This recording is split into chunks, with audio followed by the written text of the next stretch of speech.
kill somebody, you've stepped way over that line. You don't feel like the same person. It's just easier to not think about that. I mean, you know that you're messed up. You know that there's stuff wrong. If you don't think about it, you don't have to deal with it.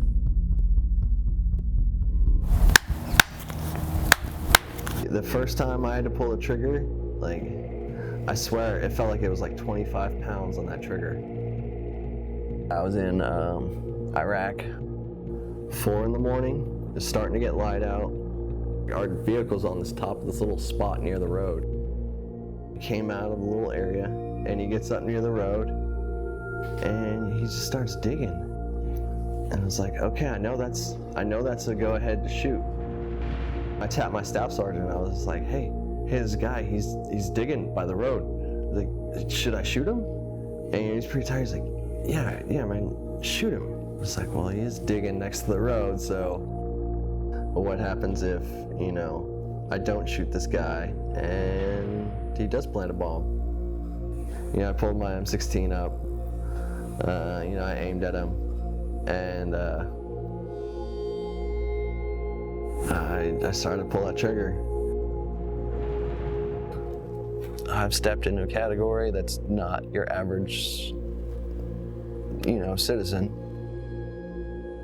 You literally pointed something at somebody and now they're dead. And you did that, not anybody else or anything. That night, I didn't sleep very well.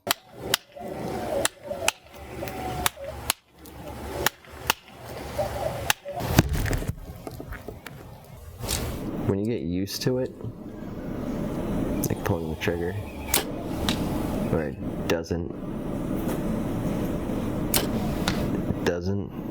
bother you, you don't think about it. What do I care about?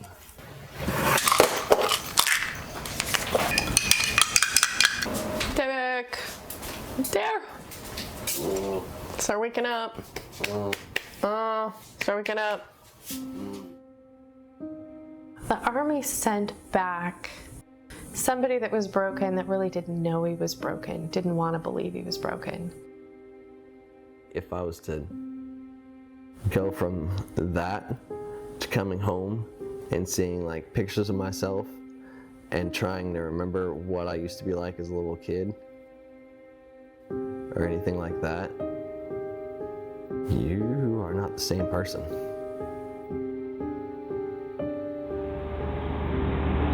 It's beautiful, isn't it?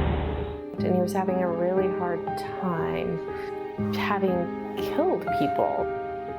He wasn't the same kind of kid anymore. There's a line in your heart between good and evil. He had to move that line. And it was so difficult for him. You could just see it just ripping him apart. I'm pretty much at rock bottom. All I could do was sit in there, in my head. When I saw him right after he attempted suicide, I said, you would kill me. You can't do this.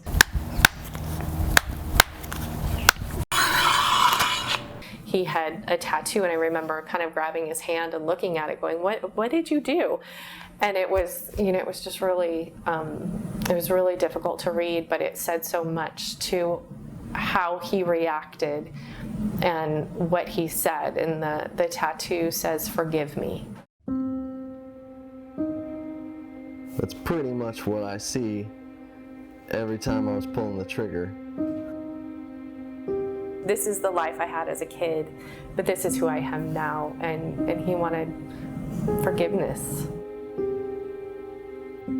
It got hard to look at it, especially because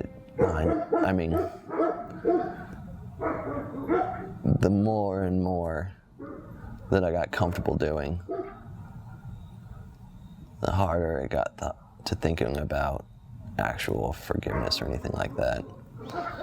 I mean, as much as it's annoyed me and pissed me off sometimes that it's there, or I've avoided looking at it, I've never really thought about what it would have been if I didn't get it.